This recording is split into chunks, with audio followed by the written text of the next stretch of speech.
मैं आपको ऐसा तरीका दिखाऊंगा इन्वर्टर फिटिंग का जो कि आज तक किसी ने नहीं बताया होगा। बहुत ही शानदार तरीका दिखाऊंगा। ये इतनी बड़ी साइट है, मस्जिद है, इसके अंदर कितने फ़ैन हम यहाँ पे अटैचमेंट देने वाले हैं, कितनी लाइटें अटैच करेंगे, ये सब कुछ कैलकुलेशन आपको समझाने वाले हैं। किस तरह से स्विच बोर्ड खोल करके कहाँ पे हमने वायरिंग की वह सब कुछ बताने वाले हैं। टेस्टिंग 100% दिखाने वाले हैं, तो हम स्टेप बाय स्टेप फॉलो करके बताएंगे। इन्वर्टर एबियसली बहुत सारे लोगों को नहीं आता है फिटिंग करना, इसलिए ये वीडियो बनाई जा रही है। वीडियो को लास्ट तक अंत तक जरूर देखें। स्टेप बाय स्टेप कहाँ पे इन्वर्टर रखना चाहिए, किस जगह पे रखना चाहिए, कितना लोड चलने वाला है, तो वो सब कुछ हम आपको सिखाने वाले हैं। तो वीडियो को लास्ट तक ज़रूर देखिएगा। चलिए दोस्तों शुरू करते हैं। दोस्तों सबसे पहले हम इसका अनबॉक्सिंग करने वाले हैं। तो अनबॉक्सिंग में इसके अंदर क्या क्या देखने को मिलता है अगर आप 24 वोल्ट का इन्वर्टर परचेस करते हो। और इतना हेवी इन्वर्टर आपको घरों के अंदर तो यूज़ लेना ही होता है, लेकिन मस्जिदों के अंदर भी हेवी इन्वर्टर का ज़्यादा यूज़ होता है। और यहाँ पे आप देखते हैं तो ये देख सकते हैं इन्वर्टर को मैंने ओपन कर दिया, और ओपन करने के बाद आपको जो सबसे पहली चीज़ देखने को मिलती है वो है वारंटी कार्ड। ओके, ये होता है वारंटी कार्ड, उसके अंदर सब कुछ लिखा हुआ है, वायरिंग वगैरह सब कुछ सीखने का मौका इसके अंदर मिलता है। अब यहाँ पे आपको एक और चीज़ मिलती है जो कि 24 वोल्ट के इन्वर्टर में ही आपको देखने को मिलेगी, और वो है वायर, यानी कि एक एक्स्ट्रा लूपिंग वायर देखने को मिलता है जो कि दो बैटरी को कनेक्ट करने में हेल्प करता है 24 वोल्ट बनाने में। ओके, और यहाँ पे आपको 16 एम्पियर का एक टॉप पिन देखने को मिल जाता है जो कि चार्जिंग पिन होता है। ठीक है, और इसके साथ में सिर्फ दो वायर होते हैं जो कि बैटरी से कनेक्ट होते हैं, अलग अलग बैटरी से कनेक्ट होते हैं। तो ये सब कुछ होता है एक इन्वर्टर में। इसके फ्रंट लुक की बात करें तो सामने कुछ की फीचर्स देखने को मिलते हैं जो कि मेंस वाला, यूपीएस ऑन, चार्जिंग वाला, ओवरलोड, बैटरी लो और एमसीबी ट्रिप वाला ऑप्शन और एक on off switch. Back panel की बात करें तो एक आउटपुट सॉकेट मिलता है, एक एमसीबी मिलती है और एक बाईपास स्विच देखने को मिलता है और 3 सेलेक्टर स्विच। इनके बारे में हम आपको आगे बताने वाले हैं। ओके, और आपके सामने यहाँ पे 24 लिखा हुआ है वोल्टेज, और ये फ़ैन कूलिंग वाला है। ठीक है, और इसकी कीमत की बात करें तो 8 से 10 हज़ार रुपये की मिलती है। तो फर्स्ट स्टेप कंप्लीट। अब सेकंड स्टेप के बारे में बात करेंगे, बैटरी अनबॉक्सिंग। बैटरी अनबॉक्सिंग करने से पहले आप देख लें कि वही बैटरी है जो आपने मंगाई। तो यहाँ पे देख सकते हैं इसके अंदर लिखा हुआ है 54 मंथ वारंटी। ठीक है, और 200 एम्पियर की हमने बैटरी मंगवाई, तो 200 एम्पियर यहाँ पे देखने को मिल रहे हैं। ओके, तो यहाँ पे अब हम इसको बॉक्स को खोलेंगे तो आपको अंदर देखने को मिलेगा यहाँ पे कुछ 6 इंडिकेटर। ओके, और कुछ स्क्रू जो कि बैटरी को कसेंगे, और एक पेट्रोलियम जेली। ठीक है, और यहाँ पे आप देख सकते हैं अब इस बैटरी को हम यहाँ से बाहर निकालेंगे, अनबॉक्स करेंगे। ओके, अनबॉक्स करने के बाद आप देख सकते हैं बैटरी के अंदर कोई डैमेज वगैरह तो नहीं है।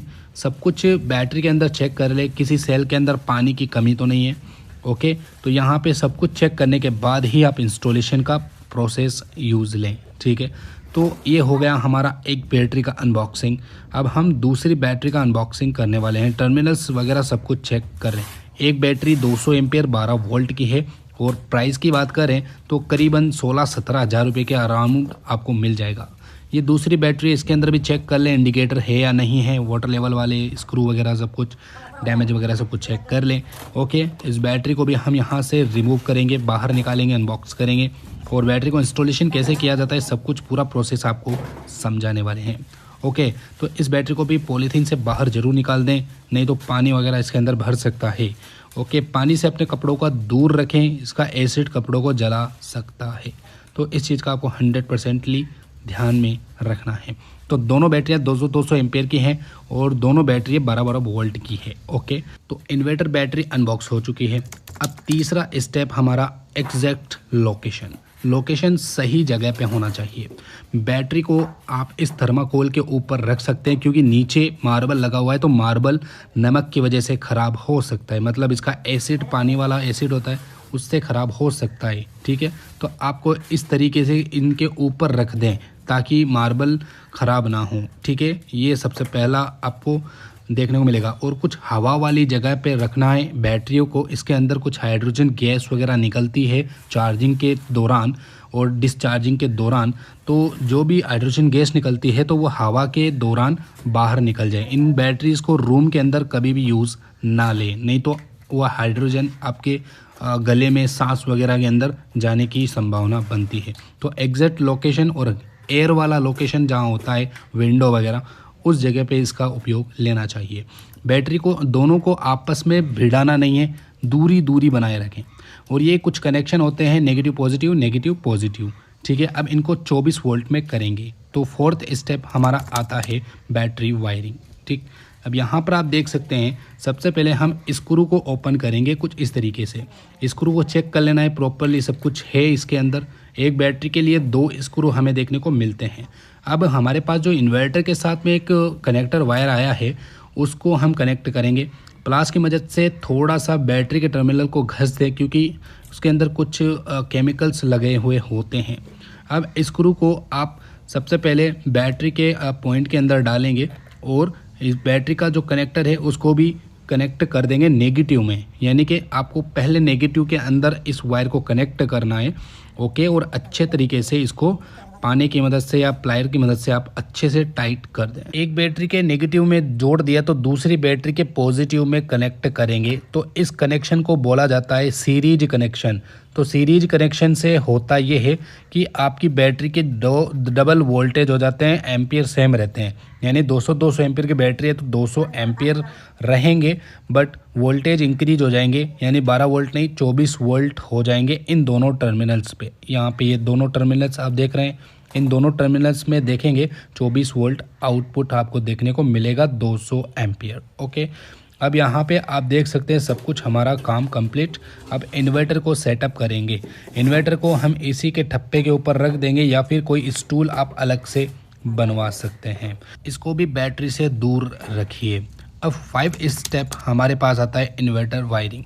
अब इन्वर्टर की वायरिंग कैसे करें ये आपको ध्यान में रखना है। आपको स्क्रू अच्छे से ध्यान में रख लेना है, टर्मिनल्स को घस देना है, लेकिन गलती से भी रिवर्स कनेक्शन नहीं करना है। इन्वर्टर का नेगेटिव पॉइंट आ रहा है तो बैटरी को अच्छे से देख ले, ये वाला नेगेटिव पॉइंट है। तो सबसे पहले आपको नेगेटिव पॉइंट का कनेक्शन कनेक्ट करना है बैटरी के नेगेटिव पॉइंट के अंदर। उल्टा कर दोगे तो इन्वर्टर के फ्यूजेस वगैरह उड़ सकते हैं, ख़राब हो सकता है इन्वर्टर, ओके। तो आपको सबसे पहले नेगेटिव कनेक्शन कनेक्ट करना है और पॉजिटिव को बिल्कुल दूर रखना है बैटरी से, ओके। तो ये हमारे पास हमने कनेक्शन कर दिया है नेगेटिव कनेक्शन, जो कि इन्वर्टर से आ रहा है, ओके। अब हमारे पास बचता है पॉजिटिव को कनेक्शन सिर्फ एक ही बार करना है। ये प्लस लिखा हुआ है, ये पॉजिटिव रेड कलर का कनेक्ट करना है। यहाँ पे एक छोटा सा स्पार्क होगा, तो इस तरह का स्पार्क होता है। तो आप बार बार इसको खोल करके फिर से स्पार्क करें, फिर से खोल करके स्पार्क करेंगे तो इन्वर्टर का प्रोग्राम उड़ सकता है, ठीक है। ये चीज़ आपको ध्यान में रखना है, इन्वर्टर का प्रोग्राम ख़राब हो सकता है, फिर इन्वर्टर काम नहीं करेगा। तो बार बार इसको इस तरह से शॉर्ट ना करें, एक बार बस शॉर्ट होकर के कनेक्ट हो गया तो बस फाइनल है अब ये काम, ठीक है ना। तो यहाँ पे अब हम इस बैटरी को अच्छे तरीके से टाइट कर देंगे। गाइस, टाइट अच्छे तरीके से करना है। अगर आपने टाइट अच्छे से नहीं किया तो बैटरी ख़राब होने के चांसेस बढ़ेंगे, पावर लॉस होगा, बैटरी बैकअप नहीं मिलेगा, इन्वर्टर प्रॉपरली काम नहीं करेगा, चार्जिंग प्रॉपरली काम नहीं करेगी। अब 6th स्टेप इन्वर्टर टेस्टिंग। तो टेस्टिंग कैसे करें? अगर आपके पास कोई हेवी मशीन है उससे आप इसका लोड टेस्ट कर सकते हैं। इन्वर्टर की पावर कैपेसिटी 2000 VA है, इसके ऊपर आप 1600 वाट अप्रोक्स फाइनल चला सकते हैं, जो कि काफ़ी अच्छी बात है। लेकिन बड़ी मस्जिदों के लिए ये इन्वर्टर सूटेबल नहीं होगा। अपनी यूज़ के हिसाब से सेलेक्टर स्विच सेलेक्ट करें। अगर आपके पास ट्यूबलर या लोकल फ्लैट बैटरी है तो नीचे स्विच करें, नहीं तो ट्यूबलर है तो ऊपर स्विच कर दे। चार्जिंग वोल्टेज सही रहेंगे, बैटरी सही रहेगी। और इनपुट वोल्टेज रेंज UPS रखें इन्वर्टर तो इन्वर्टर रखना है। चार्जिंग करंट हाई रखना है या फिर स्टैंडर्ड तो स्टैंडर्ड रखना है अपने यूजिंग के अनुसार। बाईपास स्विच को UPS मोड पे करना है ऊपर की तरफ, ठीक है। और MCB को ऊपर ही रखना है। तो ये कुछ सेलेक्टर है जो कि आप अपने अनुसार कर सकते हो। सेलेक्ट करने के बाद अब इन्वर्टर को अच्छे से सेटिंग कर देंगे और यहाँ पे हमारी जो बैटरीज है इन दोनों को डिवाइड में रखेंगे। अगर इन दोनों के टर्मिनल्स भिड़ जाते हैं आपस में किसी भी गलती के कारण तो हमारी बैटरी ब्लास्ट हो सकती है। इन चीज़ों का ध्यान रखें। बैटरी का बीच में गैप रखें और इन्वर्टर से थोड़ी दूरी रखें बैटरीज़ को, ओके। तो ये कुछ प्रोसेस आपको अपनाना है। फिर आप इंडिकेटर लगा सकते हो। अंत में आप इंडिकेटर लगाएं, और इंडिकेटर लगाने का जो तरीका है, सबसे पहले आप आराम से प्लायर की मदद से हल्का हल्का सभी कैप को ढीला कर दें। पूरे कैप को एक साथ खोलिएगा नहीं तो इसके अंदर जो भी हाइड्रोजन गैस है वो आपकी सांसों में समा सकता है। ओके, तो ये देख सकते हैं, ये इंडिकेटर कुछ इस तरीके से काम करता है। और हम इसका एक कैप खोलेंगे और एक कैप वापस से ढक देंगे, ठीक है। और अब इसी तरीके से जितने भी कैप है वही प्रोसेस अपनाना है। जैसे कि मैं दूसरा कैप खोल रहा हूँ, और दूसरा कैप खोलते ही मैं दूसरा कैप यहाँ पे इंडिकेटर लगा दे रहा हूँ। तो इस तरीके से आप इंडिकेटर को फिट कर दीजिए। बैटरी को ऊपर धूल वगैरह से दूर रखें, धूल वगैरह हटा दीजिए, नहीं तो बैटरी का बैकअप आपको सही नहीं मिलेगा, ठीक है। तो दोनों बैटरी को आपस में दूर रखने का मतलब यही होता है कि अगर इस बैटरी का एसिड दूसरी बैटरी से मिलेगा तो चार्जिंग कम होगी बैटरी, और कंटिन्यू चार्ज होती रहेगी, तो बिजली का जो बिल है वो भी आपका आता रहेगा। उम्मीद है आपको ये चीज़ समझ में आ गई। ऊपर से बैटरी को साफ़ रखेंगे ना तो आपस में टर्मिनल्स भिड़ेंगे नहीं पानी की मदद से, और भिड़ेंगे नहीं एसिड की वजह से, तो बिजली का बिल कम आएगा, चार्जिंग कंटिन्यू बैटरी नहीं होगी, हीटिंग नहीं होगी बैटरी। ये चीज़ आपको ध्यान में रखनी है। तो सभी इंडिकेटर को हमने कनेक्ट कर दिया है। वाटर इसके अंदर कंपनी से आया हुआ है, और बैटरी 100% चार्ज रहती है आगे से ही, ठीक है। तो यहाँ पे आप देख सकते हैं इंडिकेटर हो गया हमारा पूरा सेटअप। अब यहाँ पे चार्जिंग पिन को हम कनेक्ट करेंगे इस तरीके से। राइट साइड में फेज़ होना चाहिए, इस चीज़ का ध्यान रखिए। अभी हमारी जो इन्वर्टर है वो चार्जिंग मोड पे है, ठीक है। अभी हम टेस्ट करेंगे चार्जिंग मोड को ऑफ़ करने की। तो चार्जिंग मोड को ऑफ़ कर देंगे तो यूपीएस ऑन हो जाता है, यहाँ पे नज़र आता है, और ये स्विच से ऑन ऑफ कर सकते हैं यूपीएस। ये सब कुछ आपके सामने हो रहा है, ठीक है। ओके, अब यहाँ पे चार्जिंग वाला कनेक्शन हो गया, और एक रेड कलर का वायर है, ये हमारे मस्जिद के अंदर कनेक्ट है। तो सबसे पहले आपको क्या करना चाहिए, पहले मस्जिद का कनेक्शन कंप्लीट कर लें। मस्जिद का जितना भी कनेक्शन है सभी को इन्वर्टर से दूर रखना है। पहले आपको कनेक्शन करके डायरेक्ट चेक करना है सब कुछ। डायरेक्ट चेक करने के बाद फिर आप इन्वर्टर में लगा लें, क्योंकि इंश्योर होने के बाद कि हाँ भाई कोई प्रॉब्लम नहीं, कोई शॉर्ट सर्किट नहीं, फिर आप इन्वर्टर में कनेक्ट कर सकते हो। ये तरीका आपको ध्यान में रखना चाहिए, ठीक है। तो मैंने स्विच बोर्ड को खोला, इन्वर्टर के कनेक्शन को कनेक्ट कर दिया। ये रेड वाइट कलर का वायर है, ये एमसीबी के अंदर जा रहा है इन्वर्टर वाला, और यहाँ से होते हुए हमारे पास 2 फैन, एक स्विच बोर्ड के अंदर 3 फैन का कनेक्शन हमने कर दिया, 2 ट्यूबलाइट्स का कनेक्शन यहाँ पे कर दिया। देखो आउटपुट में ये वाला वायर जा रहा है पीला कलर का, ये हमने कनेक्ट कर दिया यहाँ पर। और बेसिक जानकारी अगर आप और ज़्यादा लेना चाहते हैं तो हमारे चैनल पे इन्वर्टर वायरिंग की प्रॉपर वीडियो है, तो वहाँ जाकर के आप चेक कर सकते हो। जैसे मैंने सभी स्विच को ऑन कर दिया, इन्वर्टर वाला सिस्टम चालू कर दिया, सिर्फ इन्वर्टर की लाइट्स वगैरह चल रही है, 3 फैन चल रहे हैं और इन्वर्टर का सिस्टम चल रहा है बस, ठीक है।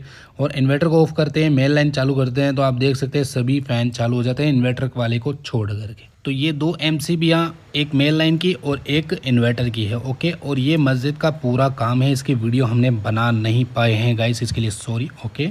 तो यहाँ पे देख सकते हैं कैसे ट्यूबलाइट्स वगैरह, 40 वोल्ट की यहाँ पे ट्यूबलाइट्स हैं, 55 वोल्ट का यहाँ पे फ़ैन है। तो यहाँ पे 10 फ़ैन हमने इस इन्वर्टर पे सेटअप किए हैं, और 8 ट्यूबलाइट हम यहाँ पे सेटअप किए हैं, और कुछ लाइटें छोटी मोटी हैं वो सेटअप किए हैं। अप्रोक्स 1000 वॉट के आसपास यहाँ पे लोड रनिंग कर रहा है, 1000 वॉट, और करीब करीब 3.5 से लेके 4 घंटे तक का यहाँ पे बैकअप हमें मिलेगा डबल बैटरी में, ओके। तो ये देख सकते हैं, हम इन्वर्टर की टेस्टिंग करेंगे अभी। तो मेल लाइन का एमसीबी जो है हमने इस स्विच में से बंद कर दिया, यहाँ पे भी मेल लाइन का जो एमसीबी है स्विच को बंद कर दिया, ठीक है। जितने भी स्विच बोर्ड है उन सभी में से मैंने मेल लाइन के एमसीबी को बंद कर दिया, जिससे कि हमारा इन्वर्टर का सिर्फ लोड है वह आपको नज़र आए। तो सभी एमसीबीओ को हमने बंद कर दिया, और अब हम इन्वर्टर के पास जाएंगे और आपको दिखाएंगे कि कितना लोड यहाँ पे चल रहा है, ओके। तो यहाँ पे मैंने बता दिया 10 फैन चल रहे हैं, 9 फैन चल रहे हैं, और यहाँ पे जितने भी ट्यूबलाइट है करीबन 8 ट्यूबलाइट है, 40 वोल्ट की ट्यूबलाइट, 55 वोल्ट का फ़ैन है, ठीक है। और यहाँ पे आप देख सकते हैं सब कुछ बंद है, और ये पूरा लोड जो चल रहा है ना अभी, ये इन्वर्टर मोड पे है, ठीक है। और ये कुछ रोशनी है और ये कुछ फ़ैन है, ये 3 फैन और एक ट्यूबलाइट है, ठीक है। ये 3 फैन है, ये 3 फैन, ओके, और एक ट्यूबलाइट, 4 ट्यूबलाइट इस जगह पे, 5-6 ट्यूबलाइट हैं, और बाकी फ़ैन हैं, ठीक है। एक बाहर की तरफ भी ट्यूबलाइट है। तो इन सबको अब हम इन्वर्टर से एक बार बंद करके चेक कर लेते हैं। तो हम आ रहे हैं ऊपर, जो कि इन्वर्टर जहाँ पे हमने इंस्टॉलेशन किया है, तो वहाँ पे हम चलते हैं और वहाँ पे हम इसके स्विच को प्रेस वगैरह करके हम चेक करने वाले हैं कि क्या हमारा इन्वर्टर वर्क कर रहा है। तो ये देख सकते हैं इसके पीछे एक इन्वर्टर का एमसीबी लगा हुआ है। इस एमसीबी को हम ट्रिप करेंगे थोड़ा। इन्वर्टर जो है एमसीबी ट्रिप होने के बाद देख सकते हैं हमारी मस्जिद की जितनी भी लाइटें और फैन है सब बंद हो गई। ऑन ऑफ करने से देखो तो ये पूरी रोशनी और ये पूरी हवा का सेटिंग हमने कर दिया है स्विच बोर्ड के अंदर, किस तरह से हमने इन्वर्टर को कनेक्ट करना चाहिए। तो 9 फैन हैं, ओके, और 8 ट्यूबलाइट्स हैं। 40 वाट की एक ट्यूबलाइट है, 55 वाट का एक फ़ैन है। तो आगे हम इसका कैलकुलेशन ज़रूर दिखाने वाले हैं, ओके।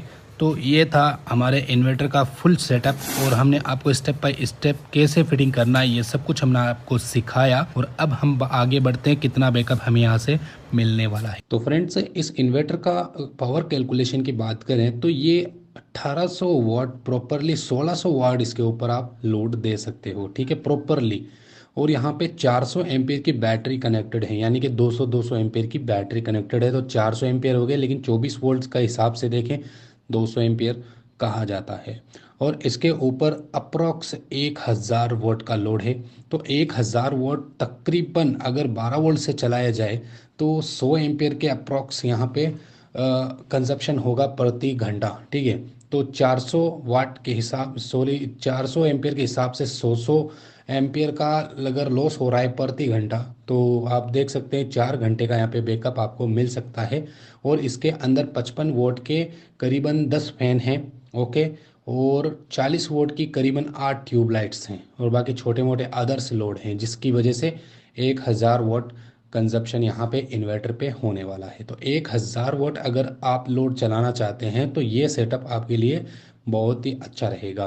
उम्मीद है आपको यह वीडियो काफ़ी अच्छी तरीके से समझ में आ गई है। हमसे जुड़े रहें, चैनल को सब्सक्राइब करें, इंटरेस्टिंग वीडियो आने वाली है। स्टूडियो भी लगभग तैयार होने वाला है, तो हम आपके लिए न्यू वीडियो लाते रहेंगे। इसलिए हम कहते हैं कि हमसे जुड़े रहें, चैनल को सब्सक्राइब करें। चलिए दोस्तों, बाय बाय।